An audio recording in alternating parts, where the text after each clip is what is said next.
안녕하세요. 작은 동네에서 옷가게를 운영하고 있는 50살 남자입니다. 제가 이렇게 글을 쓰게 된 이유는 저희 누나 때문에 글을 쓰게 되었어요. 사실은 이렇게 사연을 보내는 것에 대해서 많은 고민을 했습니다. 이렇게 사연을 보내면 오히려 저희 누나를 흉을 보는 것이 아닌가라는 생각이 들었지만 남들이 저희 누나를 흉을 보더라도 누나가 제대로 정신 좀 차렸으면 하는 마음에 사연을 보내기로 결심을 했죠. 항상 꾸미는 것을 좋아하는 어머니와 노래 부르는 것을 좋아하는 아버지와 만나 누나와 저는 3년의 터울로 태어났습니다.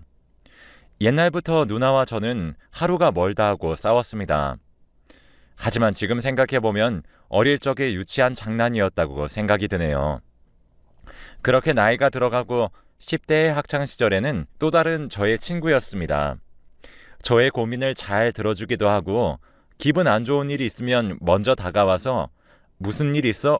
라고 말을 걸어주던 누나 때문에 학창시절에는 은근히 힘이 되었습니다.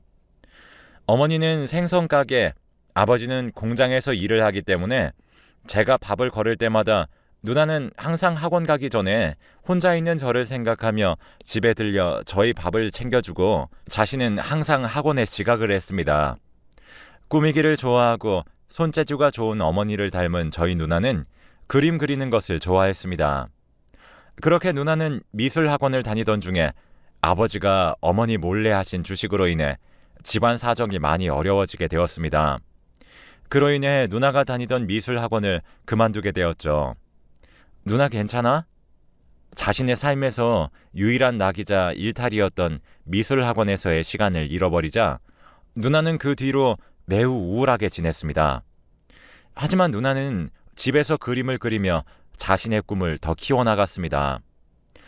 이렇게 암울하지만 꿈을 포기하지 않는 누나의 모습을 보면서 오히려 누나 덕분에 저까지 힘이 났습니다.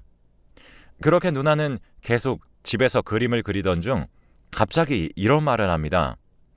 이렇게 해서는 더 이상 안 되겠어. 의미심장한 누나의 말을 들은 저는 도대체 뭐가 이렇게 해서는 안 된다는 거지 라는 생각이 들었고 갑자기 며칠 뒤부터 누나는 한 식당에서 서빙 알바를 시작하게 됩니다. 이렇게 학원도 안 다니고 집에서 하는 것에 대해서 한계가 있다는 것을 느낀 누나는 사정이 어려운 부모님에게 말씀드리기는 너무 죄송스러워서 자신이 돈을 벌어 학원을 다녀야겠다고 생각을 해서 알바를 시작했다고 합니다. 20살도 되지 않은 그 나이에 행동한 누나를 보고 저는 정말 누나와 비슷한 사람이 되어야겠다라고 생각을 했죠. 누나가 알바를 시작하면서 얼굴을 제대로 보지 못했습니다. 기껏 해봐야 저의 밥을 제대로 차려주기 위해 집을 잠깐 들릴 때만 봤습니다. 아침이든 저녁이든 할 것 없이 밤낮을 가리지 않으며 알바를 했고 자신이 미술 학원을 계속 다니면서 대학 등록금을 벌었습니다. 저는 오히려 누나의 그런 모습을 보면서 저렇게 힘들게 돈을 벌었는데 대학교 등록금으로 다 써야 한다는 생각 때문에 오히려 대학교를 가서 공부를 하는 것 대신에 기술을 얼른 배워야겠다는 생각이 들었어요. 그래서 일반 고등학교 대신에 저는 공고를 진학을 했고 누나는 알바로 돈을 차곡차곡 모아서 미술이나 디자인 쪽으로 대학교를 진학하게 되었답니다. 그렇게 저는 고등학교 졸업과 동시에 바쁜 부모님 사이에 누나를 혼자 놓아두고 군입대를 하게 되었습니다. 저와 같이 들어온 군입대 동기생 중에 군대에 그냥 말뚝을 박아버리겠다는 친구가 있었습니다. 너도 그냥 뚜렷한 장래희망 없거나 대학교 안 다니고 있으면 나랑 같이 부사관이나 할래? 라며 저에게 권유를 하였고 그 동기생 말대로 저는 뚜렷한 저의 직업도 없었을 뿐더러 이제 와서 대학교를 가기에도 막막했기 때문에 차라리 동기와 같이 군인을 하는 것이 좋다고 마음을 먹게 되었습니다. 그렇게 군대 안에서 체력을 기르고 공부를 하면서 어느 정도 시간을 보내고 나서 의무 복무를 끝냄과 동시에 부사관으로 합격을 하게 되었습니다. 하지만 제가 군대를 다녀온 사이에 집에는 큰 변화가 생겼습니다. 분명히 휴가 나왔을 때까지만 해도 부모님의 사이가 굉장히 좋아 보였다고 생각을 했지만 저의 착각이었나 봅니다. 집에 왔을 땐 어머니와 누나만 있길래 아버지는 어디 가셨냐고 물어보자 아무런 대답을 하지 않더라고요. 너무 답답해진 저는 어머니께 소리를 쳤고 그제서야 어머니가 입을 떼셨습니다. 너네 아빠랑 이혼했어. 이제 공무원의 길을 걸어서 우리 집이 이제 행복할 일만 남았다고 생각을 했는데 이혼을 했다길래 충격적이었습니다. 그게 갑자기 무슨 소리야, 엄마? 누나는 옆에서 가만히 있다가 저의 질문에 아무 말 없이 저를 방으로 데리고 들어갔습니다. 내가 다 설명해 줄 테니까 엄마한테 묻지 말고 조용히 있어. 그리고 내가 말을 해줘도 엄마 앞에서는 되도록이면 티내지 말고 그냥 아빠 없이 아무렇지 않은 척 지내면 돼. 상황 설명을 저에게 해주기 전에 엄마 앞에서 티를 내지 말라는 둥 아무렇지 않은 척 지내라고 이야기를 하길래 어머니랑 아버지랑 이혼한 것이 그냥 간단한 문제는 아니었구나라는 생각이 들었습니다. 충격받지 말고 내가 지금 하는 말에 대해서 아무런 대답도 하지 말고 그냥 듣기만 해. 내가 옛날에 미술학원을 그만두게 된 이유가 우리 집 사정이 안 좋아져서 그런 거였잖아. 근데 그 사정이 아버지가 주식을 한 걸로 알고 있었지? 근데 그게 아니라 다른 거였어. 아버지가 일하는 공장에서 아버지 친구분이 아버지한테 어떤 여자를 소개시켜줬나 봐. 아버지가 물론 이미 결혼을 해서 애까지 있는데 무슨 소개냐고 그러면서 거절을 했대. 그런데 그 소개시켜준 분이 연애하라는 거 아니고 그냥 친구하라는 건데 왜 거절을 하냐고 막 뭐라고 그러더래. 근데 아빠가 거절 같은 거 잘 못하잖아. 그래서 결국엔 소개를 받았나 봐. 그러다가 아빠가 그 여자가 좋아져서 바람을 피기 시작했고 그래서 결론을 얘기하자면 주식이 아니라 그 여자한테 돈을 갖다 줘서 내가 학원도 그만두게 되어서 내가 알바를 시작한 거였어. 평소에 거절을 잘 하지 못하시는 아버지 때문에 곤란했던 적이 몇 번 있었습니다. 하지만 거절하는 방법도 제대로 배워야 한다는 것을 아버지를 보면서 절실히 깨달았어요. 아무리 거절을 못한다고 그래도 어머니랑 우리를 놓아두고 바람을 핀 건 너무한 거 아니야? 저도 모르게 아버지의 이야기를 듣고 눈물을 흘렸습니다. 그러니까 내가 이야기 지금 하고 있잖아. 엄마한테 아빠랑 왜 이혼했냐고 물어보면 아픈 상처 후벼 파는 거라고. 더 이야기를 해주면 그 여자한테 돈을 갖다 준 게 아니라 돈을 빌려달라고 그랬나 봐. 자신의 아버지가 뭐 어디가 아파서 수술비가 필요한데 뭐 돈이 없다 그런 식으로 이야기를 해서 아빠가 돈을 주려고 그랬는데 그 여자가 계속 돈을 빌려달라고 그랬나 봐. 의심은 피하기 위해서 이자는 꼬박꼬박 주기도 하고 아주 치밀해서 깜빡 속을 뻔했다고 그러시더라. 거절을 하면 아빠 앞에서 무릎을 꿇고 울며 불며 빌고 또 빌었대. 그러니 마음 약한 아빠가 5천만 원이나 빌려주고 보증까지 서주지. 어렸을 때는 5천만 원이라는 돈이 그렇게 큰 줄 몰랐지만 성인이 되고 나서야 5천만 원이라는 돈이 얼마나 큰지에 대해 알게 되었습니다. 그런데 엄마는 그 사실을 어떻게 아신 거야? 누나의 이야기를 들으며 사태 파악을 하면 할수록 알 수 없는 눈물이 흘러나왔습니다. 엄마가 이번에 집 좀 알아보려고 돈이 얼마 있나 이것저것 통장 점검을 하시다가 아빠 통장에는 돈이 아예 없길래 대체 어떻게 된 거냐고 물어보자 아버지가 그제서야 이실직고 말씀을 하신 거야. 엄마 맨 처음에 그 이야기 듣고 쓰러지셨어. 그래도 그때는 내가 바로 옆에 있었어서 다행이지. 그리고 엄마랑 아빠랑 이혼하고 아빠는 아마 고모집에서 살걸? 군대를 다녀온 동안에 우리 집안이 이렇게 되었다는 사실에 저는 믿을 수가 없었고 상처받은 어머니의 마음을 어떻게 되돌려 놓을 수 있을까 수백 번 생각을 했습니다. 생각을 너무 하다 보니 제대로 잠도 오지 않았죠. 이렇게 어머니의 상처를 잊으면서 사는 것이 오히려 더 도움이 될 것 같았고 이 상처를 들추려고 하지 않고 궁금해하지 않는 것이 더 나을 것 같다는 생각으로 하루하루를 보내고 있었습니다. 어머니는 어머니의 자리에서 생선 가게를 계속 운영하셨고, 누나는 대학교 졸업과 동시에 동네에 미술학원을 하나 차려서 집안 사정이 어려운 친구들에게는 무료로 강의를 해주며 학원을 운영하고 있었습니다. 저 또한 부사관 생활을 하며 군인으로서 국방의 의무를 다하며 살아오고 있었죠. 그렇게 30대를 지나 어느덧 40대 후반에 접어들 무렵 누나와 저는 결혼을 하지 않으면서 살아오고 있었습니다. 항상 명절 때만 되면 어머니는 저와 누나에게 너네는 도대체 언제쯤 결혼을 할 거니? 라는 말씀을 귀에서 피가 날 정도로 하셨습니다. 저는 여자친구가 없었지만 누나는 4년 만난 남자친구가 있었습니다. 나는 그렇다 쳐도 누나는 그 형이랑 결혼하면 되잖아. 왜 결혼 안 해? 저의 질문에 누나는 갑자기 어머니의 눈치를 보는 듯 싶었습니다.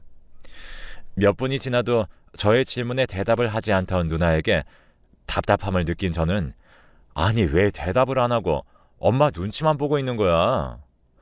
그제서야 누나가 저의 질문에 대답을 해주었어요. 내 남친이랑 4년 정도 만나고 있긴 한데 요즘 들어서 사이가 그렇게 좋지도 않고 맨날 싸우는 건 기본이라서. 누나의 대답이 뭔가 시원하지 않은 그런 느낌이 들었습니다. 싸우는 건 연애할 동안 계속 싸울 수 있는 거지. 그 나이 먹고 그거 하나 때문에 결혼을 안 한다고? 솔직하게 이야기해. 그러자 누나가 짜증이 섞인 말투로 이야기를 합니다. 사실 내 남친 요즘 들어서 바람 피고 있는 것 같아서 결혼하고 싶은 생각이 들지도 않아. 그래서 조만간에 그냥 헤어질까 생각 중이야. 바람이라는 이야기 때문에 어머니의 좋지 않은 기억을 다시 되살리는 것 같아서 누나가 일부러 눈치를 보면서 이야기하기를 꺼려했던 것입니다. 오히려 제가 말을 잘못 꺼냈다라는 생각이 들었죠. 아, 그래? 뭐 증거도 없이 심증만으로 바람 핀다는 느낌을 받은 거 아니야? 왜 매형이 바람을 핀다고 생각을 하는데? 제가 이 질문을 하지 말걸이라는 생각이 들면서도 왜 물어봤던 것일까요? 그냥 자기가 나쁜 사람이 되기 싫어서 일부러 내 입에서 헤어지자는 말이 나오길 기다리는 듯한 느낌이 많이 들고, 그리고 심증만으로 이러는 거 아니야. 며칠 전에 휴대폰으로 다른 여자랑 애정 표현하는 거 봤어. 누나가 이 말을 하면서 눈에 눈물이 고이는 듯한 느낌을 받았습니다.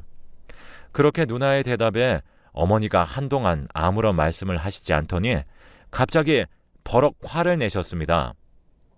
그런 정신 나간 애 만날 거면 차라리 혼자 사는 게 더 낫다. 확신에도 없는 애 만나지 말고 너를 온전히 사랑해 줄 수 있는 사람을 만나라. 제발. 화기애애했던 명절은 저의 궁금증으로 인해 차가운 얼음 속을 걷는 듯 했습니다. 그렇게 며칠 뒤 누나는 애인과 헤어졌지만 별로 슬퍼 보이진 않았습니다. 이미 마음의 준비를 끝내서 그랬던 것 같았죠. 그런데 누나가 자신이 괜찮다고 생각을 해서 그랬던 것인지 이상해지기 시작을 했습니다.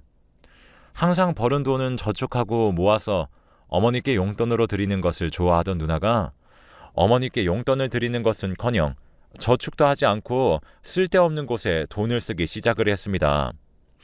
어머니와 저는 맨 처음에 돈을 벌었으니 자신에게 투자를 하는 거겠지 라고 생각을 했지만, 시간이 지나면 지날수록 누나는 명품에 돈을 쓰기도 하고 어쩔 때는 달리는 차에서 창문을 열고 돈을 뿌리기도 하는 이상한 행동을 하기 시작했습니다.